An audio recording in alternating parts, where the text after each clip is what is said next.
నందికొట్కూరు నియోజకవర్గ మార్కెట్ యార్డుకు నూతన చైర్మన్ గా వీరం ప్రసాద్ రెడ్డి ప్రమాణ స్వీకారం చేశారు. ఈ కార్యక్రమానికి మంత్రి బీసీ జనార్దన్ రెడ్డి, ఎమ్మెల్యే జయసూర్య, రైతులు హాజరయ్యారు. Nandyal parliament incharge Shivananda Reddy, MLA Jayasurya వివిధ సమస్యలను మంత్రి దృష్టికి తీసుకువెళ్లారు.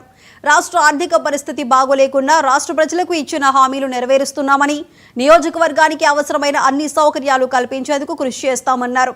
తర్వాత మార్కెట్ యార్డు నూతన పాలక మండలికి అభినందనలు తెలియజేశారు. మీద కూడా నాలెడ్జ్ చదువుకోవడమో తెలుసుకోవడమో తపన ప్రజలకు చేయాలి. తపన తపన తపన ఎందుకంటే తనను నిలబెట్టినటువంటి నాయకుడి గౌరవం నిలబెట్టాలి. ఆయనను ఈ యొక్క ఆశీర్వదించినటువంటి నియోజక ప్రజలకు రుణం తీర్చుకోవాలనేటువంటి తపనతో ఎప్పుడు నా దగ్గరికి వచ్చినా కావాలి సార్, నాకు కావాలి సార్, నాకు కావాలి సార్ అంటే నా ఏ యొక్క మంత్రి దగ్గరికి వచ్చి కూడా ఆ పట్టుదల ముఖ్యం ఉండేటువంటి శాసనసభ్యుడు ఎవరైనా ఉన్నారంటే గతంలో కూడా నేను ఫైల్ పట్టుకొని తిరిగేవాడిని 14-19లో. నాకు ఆ రోజు ప్రజలకు నేను చేయగలిగినాను.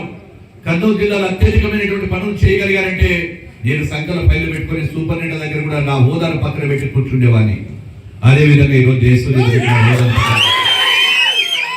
కాబట్టి పదవికి అలంకరణ తెచ్చాడు, ప్రజల కోసం తిప్పలు పడుతూ ఉన్నాడు. ఎందుకంటే వారి రుణం తీర్చుకోవాలని చెప్పి ఖచ్చితంగా జయసూర్య కూడా ఈ సందర్భంగా నేను అభినందనలు తెలియజేస్తా ఉన్నాను. ఇంకా ప్రసాద్ రెడ్డి మైకి తీసుకుని నేను ఊగిపోతే ఏమి రాదు. ఫలితాలు కావాలి, రైతులకు ఫలితాలు కావాలి, ప్రజలకు ఫలితాలు కావాలి. అవన్నీ వచ్చినప్పుడే ప్రజలందరూ కూడా గుర్తు పెట్టుకుంటారు. అందుకే మన నాయకుడు చంద్రబాబు నాయుడు కూడా నిత్యం చెప్తా ఉన్నారు, ఈ రోజు పోలవరాన్ని కూడా కంప్లీట్ చేయాలి, రాజధానిని కంప్లీట్ చేయాలి. ప్రతి సంక్షేమ పథకం కూడా ఏదైతే మనం ఇచ్చామో ఆ పథకాలన్నీ కూడా ప్రజలకు చెందాలి, ప్రజలకు కావాలని. అప్పులు ఉన్నాయి, రాష్ట్రం చాలా ఇబ్బందుల్లో ఉంది.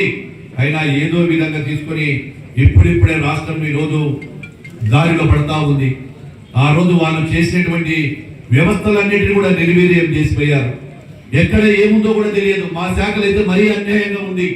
R&B శాఖ ఒక ఎస్సీ కులానికి సంబంధించిన ప్రతి సబ్జెక్ట్ మీద కూడా నాలెడ్జ్ చదువుకోవడమో తెలుసుకోవడమో తపన ప్రజలకు